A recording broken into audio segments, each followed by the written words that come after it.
What if you were told that your entire life, everything you see, everything you experience, is based on a single silent assumption you made a long time ago? And what if right now, in this very moment, you could select a new one? This isn't about positive thinking. It's not about working harder. This is about accessing the one and only creative power in the universe, the I am within you. The world doesn't happen to you. It happens from you. It is a reflection, a shadow cast by your own consciousness. Stay with me, because by the end of this journey, you will not just learn the secret. You will remember who you have always been. Listen closely. There is a silent, operant power within you, a force so subtle yet so absolute that it sculpts the very fabric of your reality. You've been taught to look outside for answers, to seek permission, to wait for signs. But the greatest secret, the one that shifts everything, is that the world you see is nothing more than a reflection of the world you feel to be true within. Your conviction is the artist and your life is its canvas. What you assume to be real with persistent feeling becomes your law. You think you are describing your reality, but you are always prescribing it. I am is not a mere statement. It is a declaration of existence. When you say I am poor, you command poverty into being. When you feel I am successful, you are selecting a state of success from the infinite storehouse of consciousness. There is no fiction in the mind. There is only the assumption that you accept as your truth. This is not philosophy. This is the mechanism of creation itself, waiting for your awareness. But that's only the surface. The mystics of old knew this profound truth. And now modern science is finally catching up, providing a language for what has always been. Neuroscientists have proven, with their instruments and their studies, that your brain cannot distinguish between a vividly imagined experience and a physical one. When you close your eyes and feel the warmth of the sun on your skin, the joy of an achievement, the love you desire, your brain releases the same chemicals, fires the same neural pathways, as if it were happening right now. You are quite literally rehearsing your future. The ancient scriptures whispered this truth ages ago. As a man thinketh in his heart, so is he. Notice, it is not what he thinks with his intellect, but what he feels, what he imagines in his soul. This is the intersection of faith and physics. Your inner world, your imagination, is the fertile ground where all things are first sown. Your feelings are the key that turns the invisible into the visible. You are not just a body with a mind. You are a consciousness with an infinite power to select your reality. Now go deeper. Recognize this. There is an immense, invisible wealth bubbling just beneath the surface of your awareness. It's a reservoir of potential, a treasure of unexpressed genius, an ocean of abundance just waiting to be claimed. This richness is not something you acquire. It is something you allow to emerge. It seeks expression through you. Your desires are not frivolous whims. They are the whispers of this inner potential, urging you to give it form. The frustration you feel is not a sign of your inadequacy, but a sign of your power being suppressed, held back by a dam of doubt and disbelief. You were born rich in spirit, rich in imagination. Your only work is to tear down the internal barriers you have built against your own inheritance. You must stop begging for what you already are. The state of wealth, of love, of health, it is already finished. It exists within you as a potential, a vibrational reality, waiting for you to occupy it, to feel it, to assume it as your own. You are the heir to a kingdom you have forgotten you possess. This is what changes everything. The feeling of the wish fulfilled is the secret. It's the bridge between the unseen and the seen. Most people pray from a state of lack. They beg a distant God for what they do not have, reinforcing the very absence they despise. But the true prayer is an assumption. It's a claim. It's standing in the end, feeling how you would feel if your desire were already a concrete fact. How would you walk? How would you speak? What would be your dominant inner state? You must embody this new consciousness now. You don't manifest and then feel it. You feel it and then it manifests. That is the immutable law. This isn't about faking it till you make it. This is about feeling it until you are it. The initial fingimento, the conscious act of assuming a new state, is the seed. Your persistent feeling, your unwavering attention to this new reality, is the water that makes it grow. Your subconscious mind does not argue. It only accepts what you impress upon it with feeling. So let this sink in. Your reality is malleable. It is not solid stone but flowing clay, shaped by the potent hands of your own assumptions. Every moment is a new opportunity to select a different story, to inhabit a new state. The power is not out there. It is the I am within you. The world is a mirror, and it can only reflect back to you the truth you hold inside. If you see lack, it is because you are conscious of lack. If you see struggle, it is because you are assuming the state of a struggler. The shift is not about changing the world. It is about changing the eye that perceives the world. You already are everything you could ever dream of being. Your only task is to become aware of it, to feel it, to live from that feeling, that assumption, until it hardens into fact. The power is here. The time is now. You are the operant power. A century ago, a young man named Napoleon Hill stood before the titan of industry, Andrew Carnegie, and in that meeting, a seed was planted that would change the world. Carnegie, a man who had forged an empire from steel and fire, revealed a profound secret. He spoke not of railroads or factories, but of an invisible, silent force, a power of the mind, he claimed, that was more potent than any machinery, more valuable than any earthly fortune. This was the true source of all great achievement. He saw in Hill a burning desire, a consciousness ready to receive this truth, and so he issued a challenge. Dedicate your life to studying the most successful men of our time, and find the common thread, the invisible law that connects them all. Find it and share it with the world, so that anyone, anywhere, could use it to unlock their own greatness. It was a charge given from one state of consciousness to another, an activation of a life's purpose. And so the great investigation began. For 20 years, Hill became a student of titans. He walked with Ford, Edison, Rockefeller. He didn't just study their business strategies. He pierced the veil of their minds. He was searching for the pattern, the blueprint of the inner world that preceded the outer empire. And what did he find? He discovered that these men, before the world ever knew their names, before the millions were ever deposited in their accounts, had already assumed the state of success. They were not hoping to be rich. They were not wishing to be powerful. In their own imagination, in the silent theater of their minds, they already were. They walked, talked, and acted from the conviction of their own accomplished desire. They were living from the end. They understood, consciously or unconsciously, that you must first become the person in imagination that you wish to be in reality. This is the key. You become what you think about most of the time. But let's go deeper. It is not mere thinking. It is thinking with feeling. It is the constant, repetitive return to a specific inner state, an assumption that molds your subconscious mind. Your subconscious is the faithful servant. It does not question, it only creates. When you repeatedly feel yourself to be a certain way, you are impressing that blueprint upon this creative power. This is why fleeting, wishful thoughts have no power. It is the steady, disciplined occupation of a new state of consciousness that changes everything. The millionaires Hill studied were not just thinking positive thoughts. They were embodying a new identity. They had an unshakable conviction, a deep-seated feeling that success was their natural state. They were impressing the assumption of wealth upon their inner world, and the outer world had no choice but to conform. But that's only part of the story.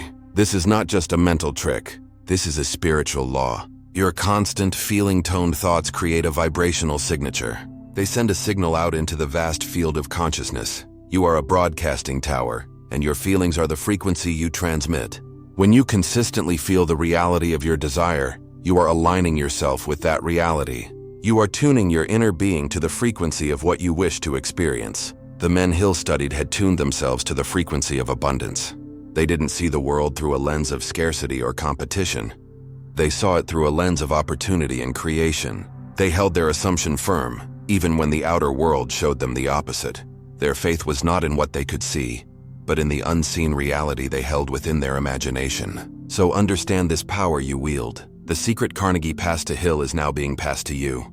It is the knowledge that your inner world is the cause, and the outer world is the effect. Before you can have it, you must be it. You must assume the consciousness of your wish fulfilled. You must dare to believe in the reality of your unseen dream. Stop looking at your current circumstances as the final truth. They are merely the shadow of your past assumptions. Your true operant power is in this very moment. What are you assuming right now? What state of consciousness are you occupying?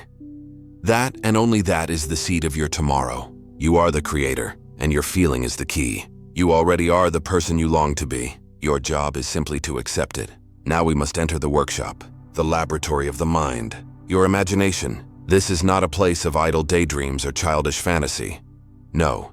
This is the womb of creation itself. This is the silent factory where realities are forged. As we've touched upon, the neuroscientist with all his modern tools can now show you a picture of your brain as you imagine, and he will tell you, with a sense of awe, that when you vividly imagine running on a beach, feeling the sand, hearing the waves, The very same parts of your brain light up as if you were physically there. Think about what this means. To your consciousness, to the deepest parts of your being, there is no difference between what is imagined and what is real. Imagination, when fused with feeling, is a real experience. It is a rehearsal for a future that is waiting to be born. You are not just seeing things in your mind. You are creating neurological pathways. You are literally building the brain of the person you want to become. Here's what changes everything. Every single thing you see in this man-made world first existed as an image held in someone's imagination.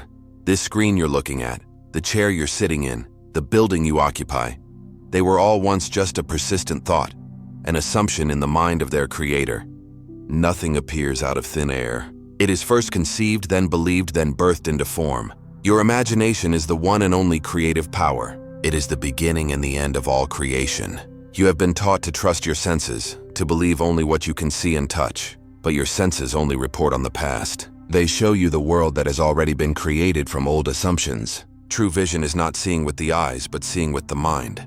To create a new reality, you must withdraw your attention from the world of effects and place it firmly upon the world of cause, your own wonderful human imagination. This is the very essence of faith. The ancient texts say, "Faith is the substance of things hoped for, the evidence of things not seen." What is this but a perfect description of the creative act of imagination? Faith is not blind belief. It is loyal, sustained attention to an unseen reality. It is living in the feeling of your wish fulfilled, even when your senses deny it. Your imagination is where you build the evidence of things not seen.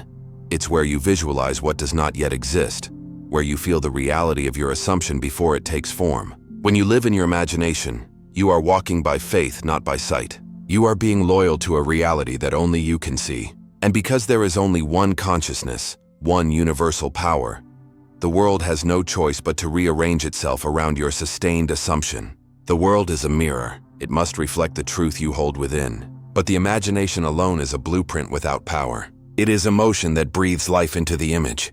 Imagination must be charged with feeling to become truly creative. You can visualize $1 million, but if you do not feel the security, the freedom, the relief of having it, the image is sterile. Feeling is the key that impresses the subconscious mind. It is the vibration that attracts its likeness. Think of it as a frequency. Your imagined state has a specific frequency. The feeling of that state is what tunes your being to that frequency. When you imagine with passion, with a burning desire, with a deep sense of knowing, you are activating the operant power within you. You are commanding the subconscious to build that. The combination of a clear image and intense emotion is the sacred marriage that gives birth to new realities. The feeling is the secret. The feeling is the prayer. So dare to use this power consciously. Stop being a passive observer of your life and become the active creator. Your imagination is your sacred space. Protect it. Cultivate it. Enter it daily.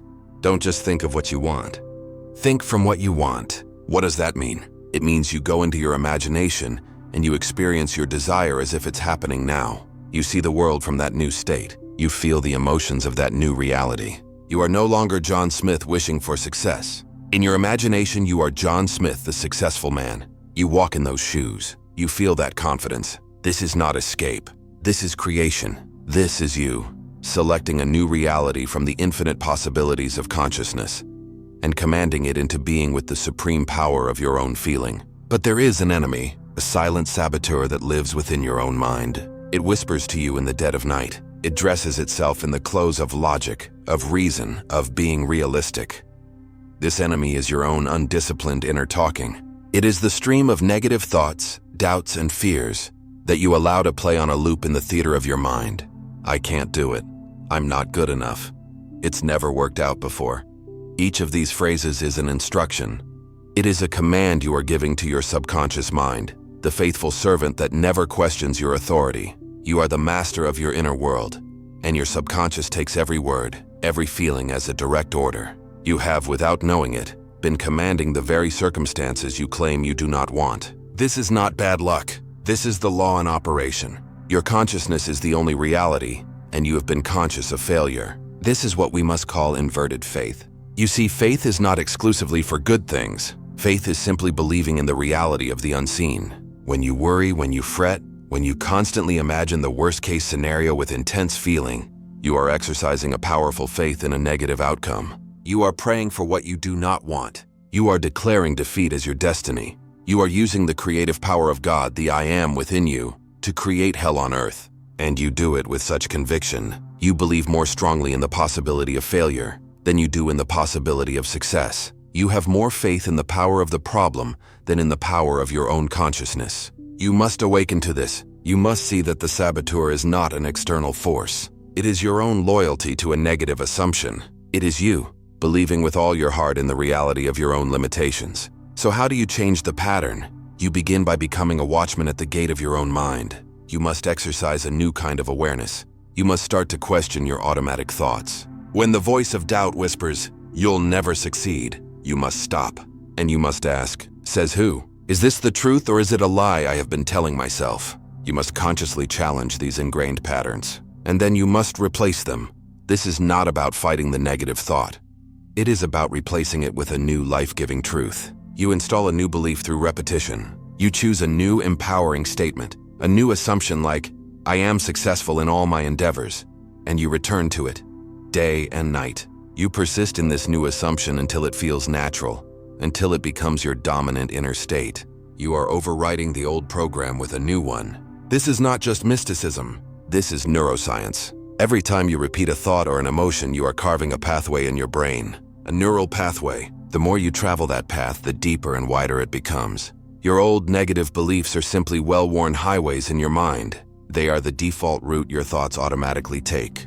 But every time you consciously choose and feel a new positive thought, you are beginning to clear a new path. At first it's difficult, like hacking through a dense jungle. But with each repetition, the path becomes clearer. With discipline and persistence, this new pathway becomes the main road. It becomes your new automatic default way of thinking. You are literally rewiring your brain. You are using your consciousness to change the physical structure of your mind, substituting the old paradigm of lack for a new paradigm of abundance. Therefore, the work is internal. It is a disciplined, conscious reprogramming of your own beliefs. You must be relentless. You must be a loving but firm guardian of your thoughts. You cannot entertain a negative guest in your mind for even a moment if you wish to live in a positive reality. Every time you catch yourself slipping into the old state, you gently but firmly guide your attention back to your desired assumption. You must fall in love with your new state, feel its reality, its truth, its naturalness. This is the great work. It is the selection of a new self, a new identity. You stop identifying with the person who fails, and you start identifying with the person who succeeds. You are not changing who you are. You are simply remembering the powerful, limitless creator that you have always been, and shedding the lies that have kept you small. Now let's anchor this power into a tangible practice. There are 3 pillars that support the temple of conscious creation. The first is a burning desire. This is not a casual wish. This is not a fleeting preference. It is a white-hot, all-consuming fire in your soul, a desire so intense that it becomes your single-minded obsession. It is a deep, unshakable conviction that your dream is not just possible, but that it is already yours. This burning desire is the magnetic force that focuses your thoughts. It's the engine that energizes your actions. Without it, your efforts are scattered and weak. You must want your new reality more than you want to hold on to your old excuses. This desire is the fuel. It must be so powerful that it burns away every doubt, every fear, every suggestion of failure. It is the very voice of the I Am within you, seeking a grander expression through you. The second pillar is the disciplined substitution of paradigm. We have touched on this, but now you must make it your sacred practice. This is the conscious act of reprogramming your subconscious mind. It is the work of identifying your limiting beliefs and systematically replacing them with a new identity. You do this through the relentless repetition of empowering phrases, of new assumptions about yourself. You are not just saying words, you are feeling the reality of those words. I am wealthy. I am loved. I am divine health. You repeat these truths. You meditate on them. You saturate your consciousness with them until they become more real to you than the evidence of your senses. This requires discipline. It requires you to stand guard at the door of your mind and refuse entry to any thought that contradicts your new chosen state. This is how you build a new foundation within, a new paradigm from which your new reality will effortlessly spring forth. The third pillar is the creation of a mastermind alliance. You cannot create in a vacuum. You are a being of frequency, and you are profoundly influenced by the frequencies around you. You must therefore consciously surround yourself with people who are already living the reality you desire. This is not just about networking. This is about vibrational alignment. When you associate with those who embody your desired state, something miraculous happens. Their consciousness activates a new potential within you. Your mirror neurons fire, and you begin to absorb their patterns of thought, their beliefs, their assumptions. A mastermind is more than the sum of its parts. It is a collaboration of aligned minds that creates a third, invisible power, a vortex of energy that uplifts everyone within it. Choose your inner circle as if your life depends on it, because in the world of consciousness it does. Now let's tie this together with a daily ritual, a simple yet profoundly powerful practice of creative visualization. This is your time to consciously enter the laboratory of your mind. Choose one specific area of your life you wish to transform, and every morning for just 5 minutes upon waking, and every night for 5 minutes before sleeping, you will enter the state of your wish fulfilled. In these drowsy, receptive moments, your conscious mind is relaxed, and the door to your subconscious is wide open. Close your eyes. Don't see your desire on a screen in front of you. See the world from your desire. If you desire wealth, what would your view of the world be? Feel the security. Feel the freedom. If you desire love, feel the warmth of that embrace now. Feel the joy of that companionship now. Rehearse the feeling of your reality until it feels like a memory. And then during the day, you must act as if it is true. This is the crucial step. You must live from this new assumption. How would the wealthy version of you make decisions today? How would the healed version of you walk, talk, and interact with the world? You must sustain the feeling of your wish fulfilled as you go about your day. This is how you make your inner world the dominant reality. This is not about a single act of imagination, but a persistent shift in consciousness. You are no longer the person who is trying to get something. You are the person who is it. You walk in the silent, confident knowing that what you have claimed in your imagination is already a fact, and you simply allow the outer world the time it needs to catch up. This is the path. This is the work. This is you, reclaiming your power as the creator of your world. You are no longer looking at a mirror, waiting for it to change. You now understand that you are the face in it. What you feel now becomes your next reality. So I ask you, what reality are you choosing to embody right now? Let me know in the comments what you felt shift inside you. Your story is a powerful testimony. Subscribe and activate the notification bell, because this is just the beginning of your remembrance. And if this has awakened something within you, the next video is your next step. Click it now and go deeper.